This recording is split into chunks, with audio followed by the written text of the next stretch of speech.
പരിശുദ്ധ അമ്മ പറഞ്ഞു, നിങ്ങളൊരു അന്തിമ യുദ്ധത്തിലാണ്, ഒരു നിർണായക യുദ്ധം, ഒരു ഫൈനൽ ഫൈറ്റ്. ആര് തമ്മിലെ യുദ്ധം? വെളിപാടിലെ കന്യക, അത് പരിശുദ്ധ അമ്മ മാതാവാണ്. അഗ്നിവായനായ ഉഗ്രസർവാധാരാണ്, പിശാചാണ്, സാത്താനാണ്. ഈ യുദ്ധത്തിന്റെ പരിണത ഫലങ്ങളാണ് നമ്മൾ ഇന്ന് ലോകത്തിൽ കണ്ടുകൊണ്ടിരിക്കുന്നത്. അതാ കർത്താവ് പറഞ്ഞ്, നിങ്ങളെ അടയാളങ്ങൾ ഗ്രഹിക്കുന്നില്ലേ?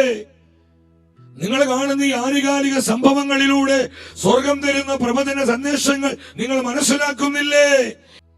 ഇത് ലോകത്തിൽ കാണുന്ന ഈ വിശ്വാസത്യാഗം, ഉഗ്രമായ മതപീഡനം, ലോകവ്യാപകമായ അക്രമങ്ങള്, തീവ്രവാദ പ്രവർത്തനങ്ങള്, ഭീകര സംഭവങ്ങള്, പ്രകൃതിക്ഷോഭങ്ങള്, യുദ്ധക്കെടുതികള്, യുദ്ധഭീഷണികള്, പാപമ്ലേച്ഛതയുടെ വർധനകള്, സ്നേഹം തണുത്തുപോയ അവസ്ഥ, വ്യാജ പ്രവാചകന്മാര്, കള്ള പ്രബോധനങ്ങള് എന്ന് വേണ്ട വിനാശകരമായ ദൈവനിന്ദകള്, ലോകവ്യാപകമായ അക്രമങ്ങള്, തകർച്ചകള്, വിനാശങ്ങള്.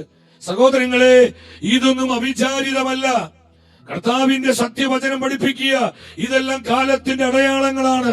ഈ അടയാളങ്ങളെ സ്ഥിരീകരിക്കുന്ന പ്രവചന സന്ദേശങ്ങളാണ് ഈ നാളുകളിൽ പരിശുദ്ധ ത്രിത്വം അമ്മ മാതാവിലൂടെ നമുക്കായി നൽകിക്കൊണ്ടിരിക്കുന്നത്.